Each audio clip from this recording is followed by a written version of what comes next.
New cameras announced, the R1 and the R5 Mark II. It's going to be fun! And there we are. That was the most fun that we ever had. All the rumors leading up to the R1 and the R5 Mark II releases. But let's look at it from a different perspective. I wouldn't care much about, is it a real flagship? Is it what we wanted? Is the R5 Mark III something good? Or is it just something?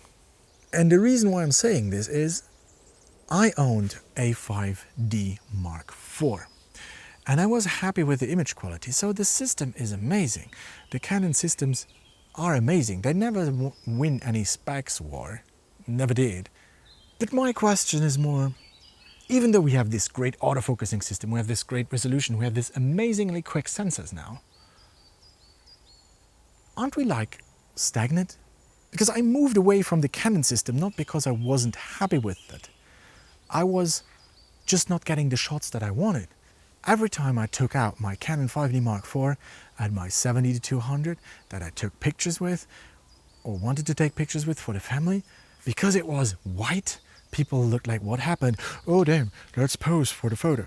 You always have to show your best side. And that is annoying. So I could never get the candid laugh, the moment as such. And it was not the camera's fault, it's just the way that people around here are trained.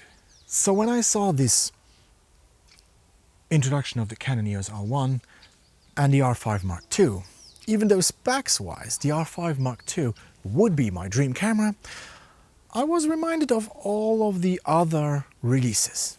We have all of these amazing big high-level super duper expensive cameras with their super high specs. Some can shoot 8K, some can shoot 6K, whatever. Just amazing videos, amazing frame rates, everything that you ever wanted. In dynamic range, it's all the same, it's about 14 stops. You know, great stuff. And now with the Z6 autofocusing system, there's leaps ahead of what it was before. But it's only similar to Sony's right now in its quality, because Canon just did with the R5 Mark II and the R1 a huge leap forward. Look, I moved away from the Canon 5D Mark IV because it was too big and heavy, and every full frame camera at the time was the same. Even though we have the Z6, we had the R, and we had the Sony systems. Yeah, the camera was small, but the lenses were just as big. And then you go back and you look at the great photographers that were able to capture the moments. Which cameras did they use? Well, they mostly used rangefinder cameras, you know. And the rangefinder cameras are amazing, but they're expensive because most of them are done by Leica. Yeah, well, you know the prices of them Leicas. There was another brand which looked similar, and that was the Fujifilm. And I had the choice between the X-T3 and the X Pro 3. Now for me, it became the X-T3 because it was the same camera essentially, it was just cheaper, right? And I was like, okay, I sell all my Canon gear and I buy all of the Fuji stuff. And then the R5 came out and I was like, ah, damn it, I sold everything. I sold everything. I'm stupid!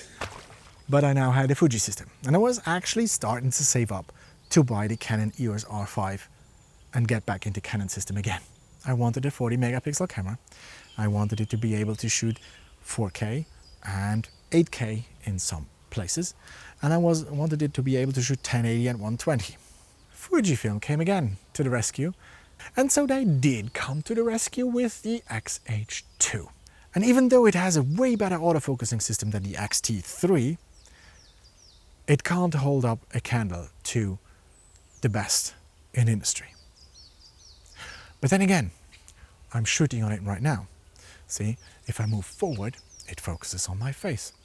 If I move backward, it still focuses on my face.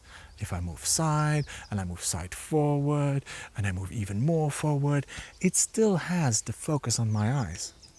And now with the latest update, I can touch, and it will follow also in the video.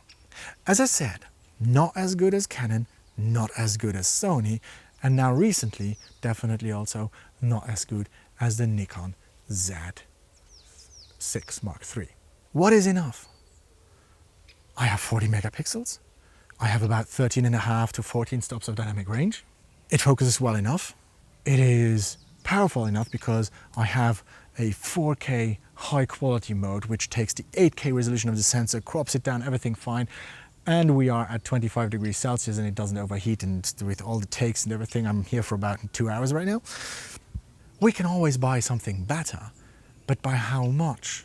If I go and buy the R5 Mark II, which has a faster sensor, it has less rolling shutter, but it will cost an arm and a leg, almost. It's just us 500, that are concerned about these things and are fighting. And I would say, as long as the camera is doing what we want, we should stop looking at the camera reviews as the end all be all and destroy ourselves in the comments below. Let's get back to shooting photographs and video for those that like it. And that makes it a lot more fun, doesn't it? So let's see you outside taking pictures.